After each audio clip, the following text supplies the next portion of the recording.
சவால்கள் சூழ்ந்திருக்கும் இந்த காலத்தில் கூட்டு குடும்பமாக வாழ்வது சாத்தியமில்லை என்று நினைத்திருக்கும் வேளையில் நாகப்பா என்பவருடைய குடும்பம் அதை சாத்தியப்படுத்தியிருக்கிறது. 6 தலைமுறைகள் 83 உறுப்பினர்கள் என்று கூட்டு குடும்ப மரபை உயிர்ப்புடன் தக்க வைத்துள்ளது ஆந்திராவின் நாகப்பா குடும்பம்.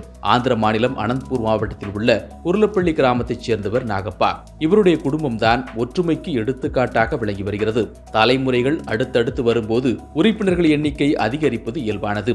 தற்போது அதன் எண்ணிக்கை 83ஆக உயர்ந்துள்ளதால் இடவசதிக்காக அருகருகே உள்ள 4 வீடுகளில் இவர்கள் வசித்து வருகின்றனர். 4 வீடுகளில் வசித்தாலும் உணவு, வருமானம் மற்றும் பொறுப்புகளை பகிர்ந்து கொண்டு ஒரே குடும்பமாக செயல்படுகிறார்கள் என்பதுதான் இங்கு குறிப்பிட வேண்டிய ஒன்று. கணவன் மனைவி மட்டுமே உள்ள குடும்பத்தில் கூட சண்டைக்கும் சச்சரவுகளுக்கும் பஞ்சம் இருக்காது. இத்தனை பேர் உள்ள குடும்பத்தில் பிரச்சனையே இருக்காதா என்று அவர்களிடம் கேட்டால் அதற்கு தெளிவாக குடும்பத்தினர் பதில் சொல்கின்றனர். ఉమ్మడి కుటుంబంగా ఇంతవరకు ఆ తరాలంటే మా తాత మా నాయన మా నేను నా అన్నదమ్ములు నా బామ్మడులు అంటే కలిసి 6 తరాలు తీసుకొచ్చినాము మేము. మాకు ఒకప్పుడు చాలా కష్టపడుతుందిగా ఉన్నోళ్ళు. అప్పుడు ఇంతమంది పిల్లలు లేదు, మేమే కష్టపడాలా, మేమే మా పిల్లలు కొంటాలా, మా పెద్దోళ్ళు మేమే సాగాలా. అట్లా బయటపడి నేను చదువు నాకు అప్పుడు కుటుంబం భారం పడి నాకు చదువు లేకపోయింది సార్.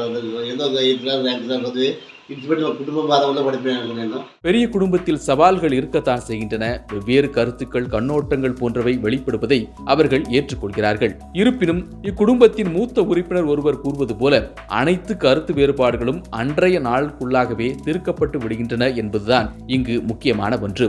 85 మంది కలిసి ఉన్నాము. మేము మా బావగారు అన్యోన్యంగా ఉన్నాము. మా పిల్లలు ఏం చెప్పినా అది సక్రమంగా పనులు చేస్తున్నారు.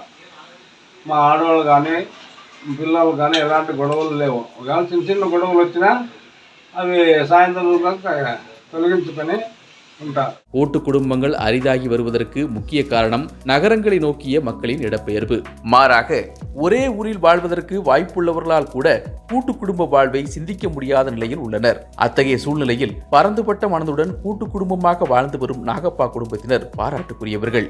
ஏனெனில் ஒரு மரபை தொடர்ந்து உயிர்ப்புடன் வைத்திருப்பது அவ்வளவு எளிதல்ல.